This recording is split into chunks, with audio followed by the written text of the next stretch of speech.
Hello, my name is Rich Howard, owner of Architectural Builder Supply, and this video is to bring you a closer look at the Dorbin HD-2A mill aluminum automatic door bottom.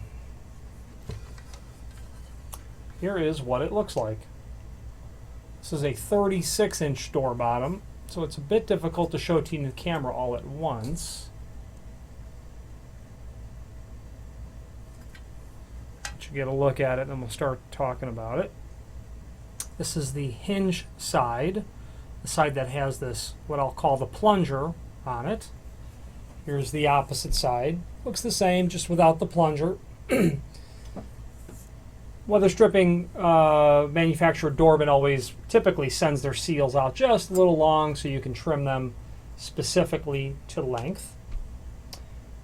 As you can see, the HD-2A is a mortise version of a door bottom. You might also take note that it's large. It's the HD-2A is also the larger of the two versions that Dorbin has that mortises to the bottom of a wood door. The other one is the 185.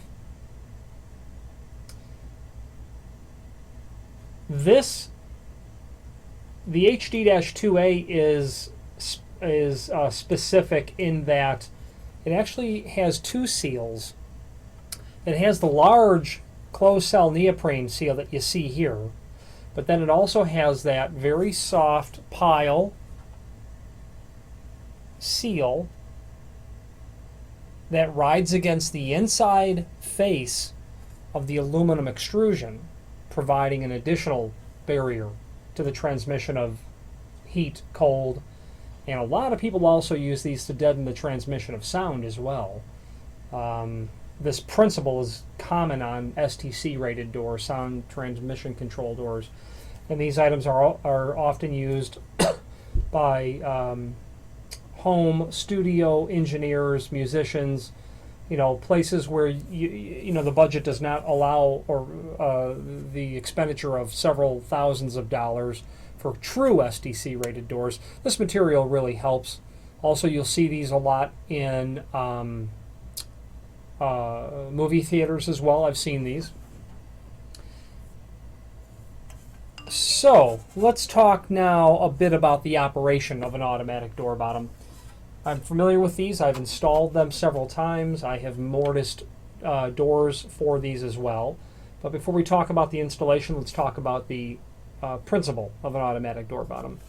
Automatic door bottoms by Dorbin have a generic feature in that there is a plunger that you can rotate clockwise to get it to go into the housing further, and counterclockwise to get it to stick out of the housing further. The greater distance that the plunger sticks out of the housing is directly related to the amount of drop that the door bottom will fall. So I can't push this in by hand because my hand's not strong enough, but I'm going to put the plunger down on the face of the desk, and then I'm going to push down on the housing and show you how it works. So before I do that, I should say that when this is installed in the bottom of the door and the door is open, the plunger is sticking out. When the door is closed, the plunger is forced to come in contact with the rabbet of the frame. As the door is finally pushed closed, this has nowhere to go but in, and it's that action of it going in that forces the seal to drop. So as I push down on the housing and get the seal to drop, as I push down on the housing, forcing the plunger in, it forces this bottom seal to extend from the bottom of the door. You can see that. Okay.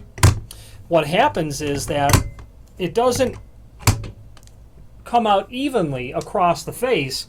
The hinge side will drop first. So if I just push this down, you'll see the top will come out before the bottom will. But what happens is the lock side of the bottom that makes contact with the floor first obviously stops, and then the rest of the seal drops down to contour itself to your floor, regardless if it's completely level, which it probably isn't, or slightly out of level. Obviously not a wavy floor, it won't do well on, but an uneven floor is a very common application for automatic door bottoms. Maximum drop on the HD-2A is 7/8 of an inch.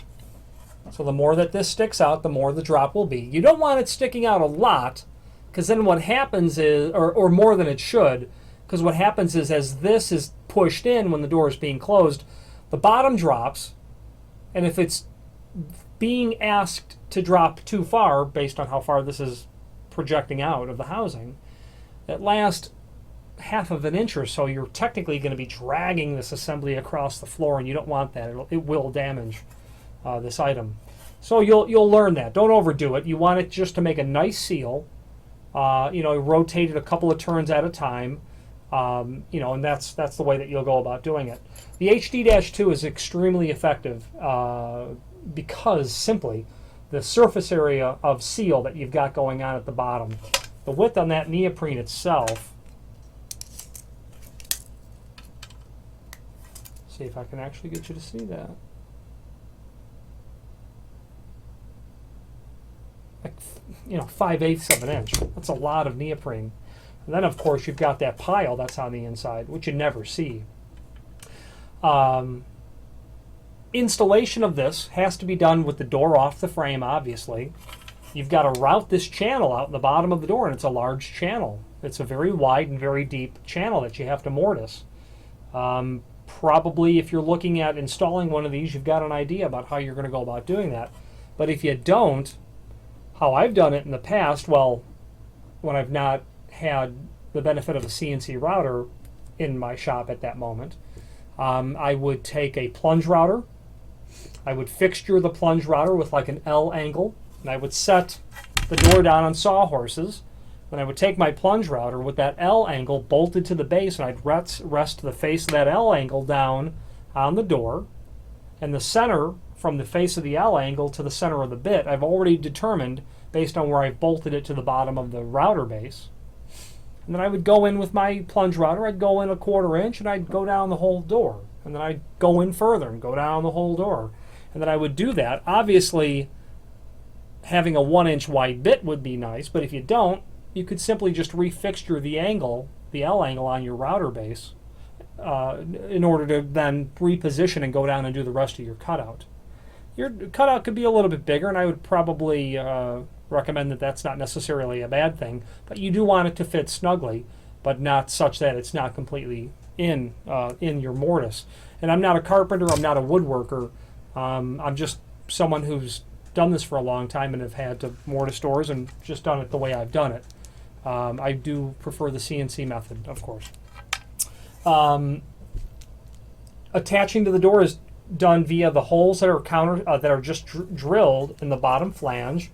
You can see them there and there. Screws are included, like a truss head number 6 screw. You'll attach those to the bottom of the door. There are 2 plates that are also included. They both look like this. One has a hole cut out and the other doesn't. Those are just plates intended to be nailed to the edge of the door as a cap with the small little brads that are included. And after you route through your door, you'll trim that all to where you want it, and then the cap will go on the end so that you don't see the end of the door bottom. Obviously, the end that's got the cutout in it is the side that's intended to go where the plunger is. Okay.